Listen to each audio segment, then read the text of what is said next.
വണ്ടി ഒതുക്കിടാ.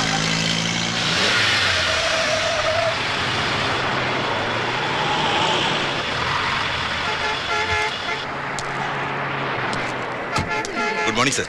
Very good morning. Mister Karthikeyan വണ്ടിയിലുണ്ട്. ഒന്ന് വിളിക്കടോ.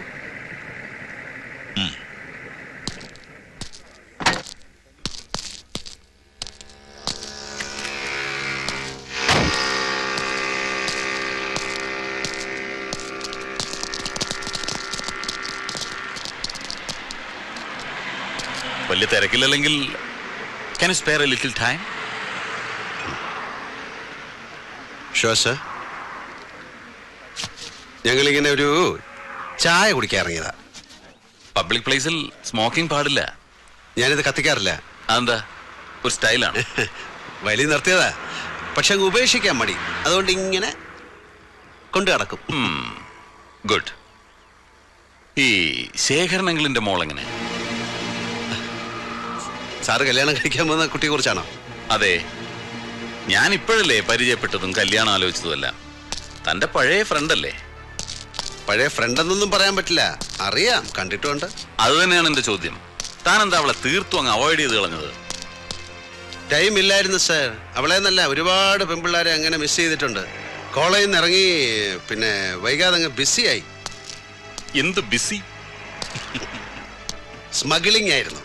സ്പിരിറ്റ്, കുഴൽപ്പണം, ചന്ദനത്തൈലം, അങ്ങനെ ഓരോന്ന്. Underworld Prince. അണ്ടർവേൾഡ് അതൊരു പഴയ പ്രയോഗമല്ലേ? ഇന്ന് അതിന്റെ മീനിങ് ഇല്ല. അതാണ് വേൾഡ്. നമ്മുടെ പാവം ജനകോടികളല്ലേ അണ്ടർവേൾഡിൽ കഴിയുന്നത്. താൻ നല്ല സ്റ്റൈലായിട്ട് സംസാരിക്കുന്നു. ചുമ്മാതല്ല ആ കൊച്ചു തന്നെ കയറി പ്രേമിച്ചത്. അതേടോ, എന്റെ വുഡ്ബി എന്നോട് പറഞ്ഞു അവൾക്ക് വയസ്സറിയിച്ച കാലം തൊട്ടേ തന്നോട് ഭയങ്കര പ്രേമമായിരുന്നു. ആയിരിക്കും. ഞാൻ ഭയങ്കര ഗ്ലാമർ ആയിരുന്നു കുറച്ചു കാലം മുമ്പ്. ഇപ്പോഴും മോശമൊന്നുമില്ല. ഇല്ല, എന്തോ എന്നെ ഇഷ്ടമാണ് ആളുകൾക്ക്. താനെന്നല്ല നല്ല ഫോമിലായിരുന്നു. തട്ടുന്നോ കഴിവേറ്റുന്നോ ഒക്കെ വെച്ച് കീറുന്നത് കേട്ടു. ചുമ്മാ പറഞ്ഞതായിരിക്കും അല്ലേ തന്തപ്പടി കൈവിട്ട മുതൽ പിടിക്കാൻ? എന്നെ പറഞ്ഞല്ലോ ചിലത്. എനിക്ക് ഈ പറച്ചിൽ പണ്ടില്ലാത്ത സ്വഭാവമായിരുന്നു. ചെയ്താ ശീലം. എന്റെ ചെയ്ത്ത് കൂടിയപ്പം നാട്ടിൽ അക്രമവാസന കൂടുന്നു എന്നാണ് ചിലരുടെ കമന്റ്. കുട്ടികൾ വഴിതെറ്റുന്നു എന്ന്. അതുകൊണ്ട് ആദ്യം ഒരു റൗണ്ട് പറയും, പിന്നെ ചെയ്ത് കാണിക്കും. തനിക്ക് നല്ല ഇടി കൊണ്ട് ശീലമുണ്ട്. ഇടി എന്ന് പറഞ്ഞാൽ കൊടുക്കുക, കൊള്ളുക, വീണ്ടും കൊടുക്കുക, ഗിവ് ആൻഡ് ടേക്ക്. അതാണ് അതിന്റെ ഒരു ലൈൻ. ഞാൻ തിരിച്ചാ, എനിക്ക് കൊട്ടുത്താ ശീലം. അത് ഈ ലോക്കപ്പ് റൂമിൽ കയറ്റി കുനിച്ചേർത്തുള്ള കുത്തിന്റെ കാര്യമല്ലേ?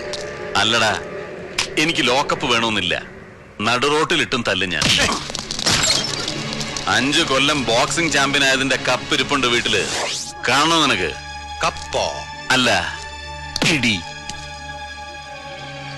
ബാസ്കിംഗ് ഞാൻ പഠിച്ചിട്ടില്ല. പിന്നെ ഗരാട്ടെ പഠിക്കാൻ ആഗ്രഹം ഉണ്ടായിരുന്നു, നടന്നില്ല. പിന്നെ ഗളരിപ്പൈറ്റ് അത് കുറെ കാലം പഠിക്കണം എന്ന് പറഞ്ഞ് നടന്നു, ടൈം കിട്ടിയില്ല. ആകെ അറിയാവുന്നത് നല്ല നാടൻ തല്ല. അതൊരു കോമ്പറ്റീഷൻ ഐറ്റം അല്ലാത്തതുകൊണ്ട് ഗപ്പൊന്നും കിട്ടിയില്ല.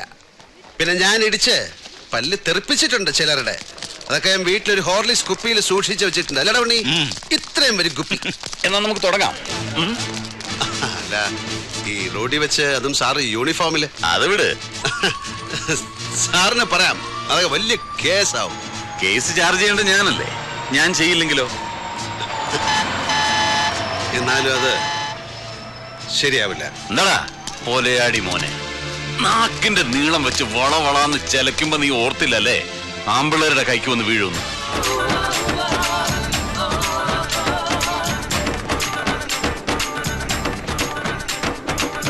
ശ്രീനിവാസ, സവാരി ഗിരിഗിരി, കയ്യട് മോനെ.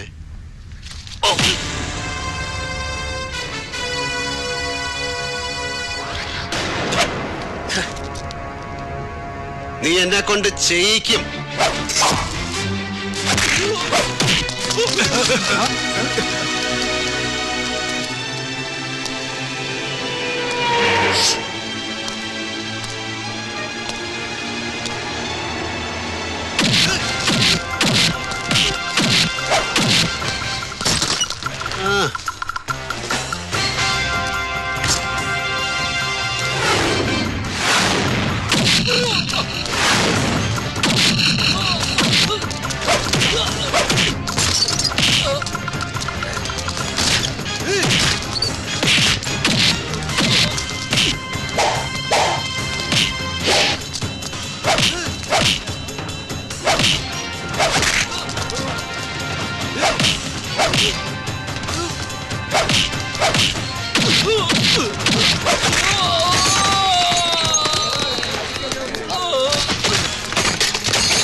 വണ്ടിയിൽ കയറാം. കേറും. വഴിയെ പോയ അടി എരന്ന് വാങ്ങിയ നിങ്ങളുടെ ആഫീസർ കേസില്ല കേസാക്കില്ല എന്ന് പറഞ്ഞ് തുടങ്ങിയ കളിയാ. ഇനി അവ കേസാക്കിയ ആചാര വെടിമുഴക്കി അവന്റെ ശവാടക്കം കൊണ്ടാടേണ്ടി വരും നിങ്ങൾ സഹപ്രവർത്തകർക്ക്. സവാരി ഗിരിഗിരി കളിയാ. ഞാൻ അവരോട് പോ. നീ ഒരു ചായ കുടിച്ചിട്ടാ ഓടാ. Have a tea break.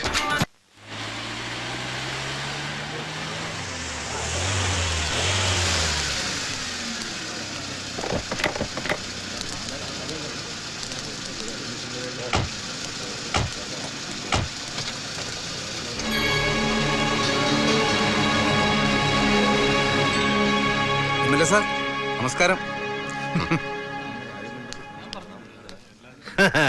രാവിലെ ഞാൻ മിനിസ്റ്ററെ കൊണ്ട് വിളിപ്പിച്ചപ്പോ ശേഖരൻ നമ്പ്യാർ ഒന്നും മസിൽ പിടിച്ചു. മന്ത്രി മാധവന്റെ നാവിൽ സരസ്വതി വിളയാടി തുടങ്ങിയപ്പോ വന്നോളാമേന്ന് ശേഖരൻ.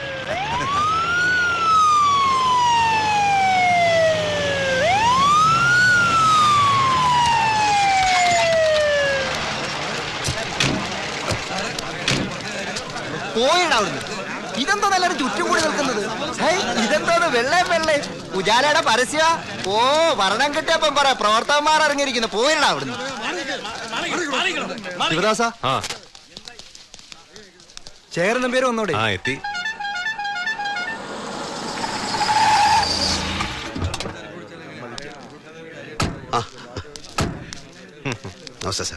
ഇടിച്ചവന്റെ ഹൈക്കമാൻഡ് ചളിക്കല്ലേ?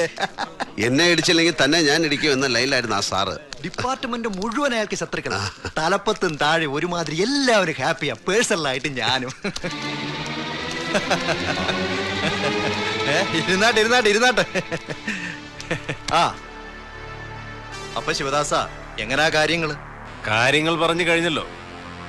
മംഗലശ്ശേരി വീട് ലേലത്തിൽ വെക്കുക എത്രയും വേഗം. ബാങ്ക് ലീഗൽ അഡ്വൈസറുമായിട്ട് ചർച്ച നടത്തിയപ്പോ ലേലത്തിൽ വെച്ചുള്ളൊന്നും നിയമമൊന്നും ഇല്ലെന്നാ പറഞ്ഞത്. ബാങ്കിന് പിരിഞ്ഞു കിട്ടേണ്ട തുക പ്രോപ്പർട്ടി ആർക്ക് വേണമെങ്കിലും വിറ്റ് വസൂലാക്കാം. അത് നിയമം. അത് കള. ലേലത്തിൽ വെക്കേണ്ട നിയമം വേറെ പറയുന്നില്ലല്ലോ.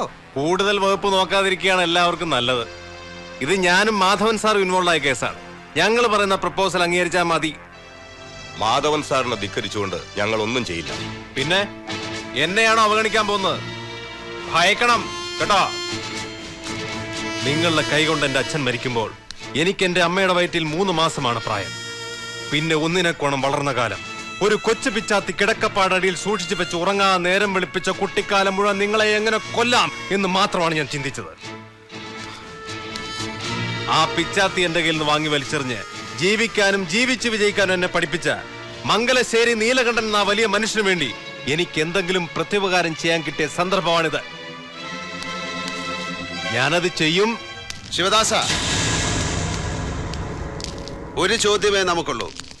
അതിന്റെ ഉത്തരം 2 ആയാലും അത് പറഞ്ഞിട്ട് ഇവർക്ക് പോകാം.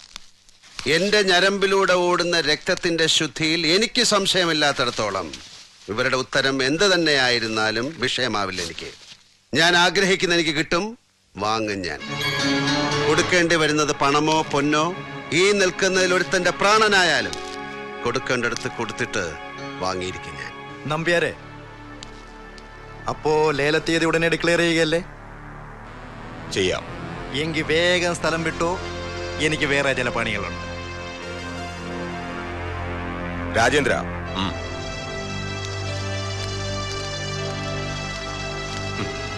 മന്ത്രി മാധവൻ. ശിവദാസ, കാർത്തിയന് പറ്റിയ ഫീൽഡ് പോളിറ്റിക്സാ. എങ്കിൽ ഇയാളിവിടെ ഷൈൻ ചെയ്ത് ഒരു ഷൈനി വിൽസൺ ആയേനെ. മാധവൻ സാർ, താല്പര്യമുള്ളവനാണ് ഞാൻ. ഇവിടെ നമ്മുടെ ദൈവത്തിന്റെ സ്വന്തം നാട്ടിൽ ഒരു സീറ്റ് എരന്ന് വാങ്ങി, പിന്നെ നാട് മുഴുവൻ 2 കൈയും ഒട്ടിച്ചു ചേർത്ത് ചുണ്ടിലൊരു വഷളം ചിരിയും ഫിറ്റ് ചെയ്ത് നിരങ്ങി തുറന്നിരിക്കുന്ന കീശകളിലും മണ്ണാക്കിലും കാശ് തള്ളി തിരികെ കയറ്റി സ്ഥാനലബ്ധി കൈവരുത്തുന്ന കോപ്പിലെ പരിപാടിയല്ല.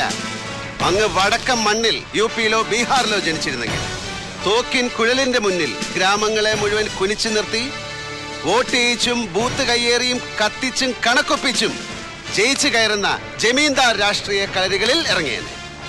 ഇന്ത്യ എന്നു പേരുള്ള ദരിദ്ര കർഷകന്റെ ചാളപ്പൊരയുടെ തറ മാന്തി അടുത്ത വിളവിറക്കിനായി സൂക്ഷിച്ചു വെച്ചിരിക്കുന്ന തിരി വിത്ത് വാരിക്കൊണ്ട് അവലുണ്ടാക്കി തേങ്ങയും ശർക്കരയും കുഴച്ച് തിന്നാൻ.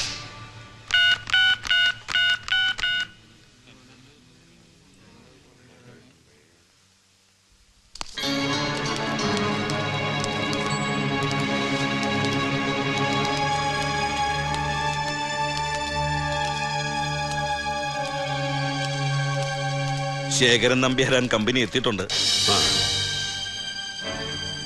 പോളേട്ടനകത്ത് കയറിയ ഗോവെ കുമാരേട്ടനുണ്ട്. ഞാന് ലേലം നടക്കുന്ന ഹാളിന് വെളിയില്. ചുമ്മാ ഞഞ്ഞാ പിഞ്ഞാ വിളി വേണ്ടെന്ന് പറ പോളേട്ടനോട്. ആരെന്ത് ഫിഗർ വിളിക്കുന്നോ നേരെ ഡബിൾ. സമയമില്ല കളയാൻ.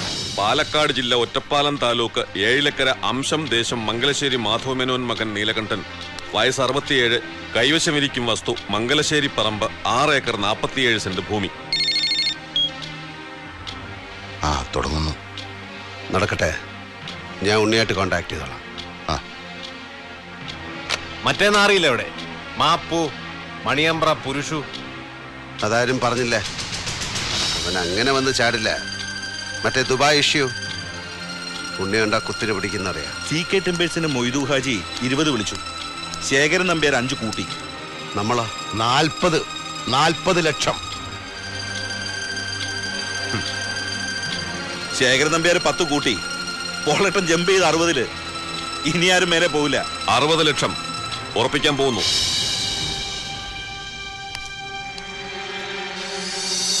കൺസീൽഡ് ടെൻഡർ ഒന്നും വന്നില്ലേ?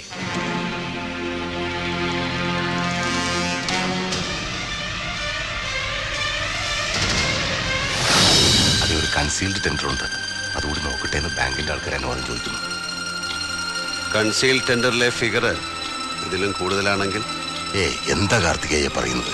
60 ലക്ഷത്തിന് മേലെ കൺസീൽഡ് ടെൻഡറിൽ വരാൻ എന്താ ചാൻസ് ഉള്ളത്? ശരിയായ വിലയുടെ ഇരട്ടിക്കാ നമ്മളിപ്പോ നിൽക്കുന്നത്.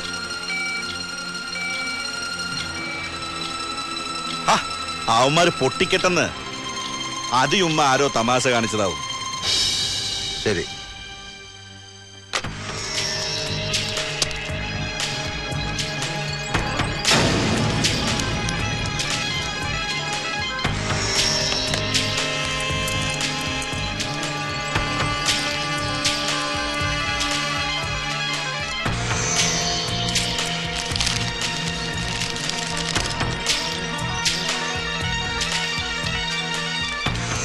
മണിയമ്പ്ര രാഘവൻ മകൻ പുരുഷോത്തമൻ സമർപ്പിച്ചിരിക്കുന്ന ഈ കൺസെയിൽ ടെൻഡറിൽ 60,10,000 രൂപയാണ് കാണിച്ചിരിക്കുന്നത്. സോ ലേലം ആ തുകയ്ക്ക് മിസ്റ്റർ പുരുഷോത്തമൻ ഉറപ്പിക്കേണ്ടി വരും. അതെങ്ങനെ ഉറപ്പിക്കാൻ പറ്റും? കൺസീൽ ടെൻഡർ അല്ലേ? ഇത് തന്നെ കൺസീൽ ടെൻഡർ ആണ്. ഇതിന് എല്ലാവർക്കും കൺസീൽ ടെൻഡർ ഓപ്പൺ ടെൻഡർ ഇതെന്തൊരു പരിപാടി?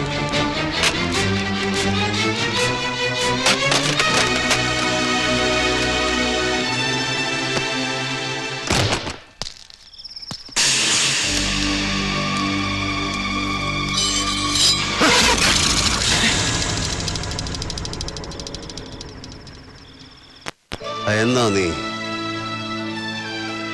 ഇല്ല, തെറ്റില്ല ലക്ഷ്യം. നിന്റെ വരവിന്റെ വേഗവും താളവും എനിക്ക് കണക്കുണ്ടായിരുന്നതിന്. നിനക്കിന്ന് കണക്കുകൾ തെറ്റിയ ദിവസം അല്ലേ? മൈദീൻ കണ്ണ റാവുത്തർ ഒരു പഴയ ചങ്ങാതിയാ. ഉള്ള സമ്മാനമാണ്. എഴുത്താണി കത്തിയെന്ന ഇതിനെ പറയാ. കണ്ണും കൈയും ഏകാഗ്രമായാൽ ലക്ഷ്യം കാണും. കഴുത്ത് തുളച്ചു കയറും. ഒരു പൂവിറുക്കുന്ന ലാഘവത്തിൽ ഒരു ജീവൻ. എന്താടോ ഒറ്റുപോയാ താൻ?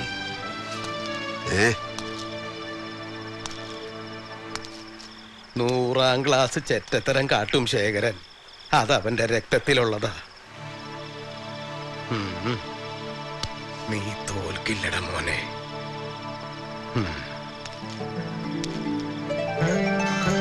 ആയുധങ്ങളെന്നോ ഉപേക്ഷിച്ച ഞാൻ ഈ എഴുത്താണി കത്തിയുടെ മൂർച്ച നോക്കിയത് നിനക്ക് വേണ്ടിയാണ്.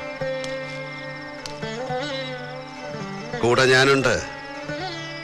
പുതിയ യുദ്ധമുറകൾ അറിയില്ലെങ്കിലും ഒരു തേരാളിയായി കൂടെ നിൽക്കാം.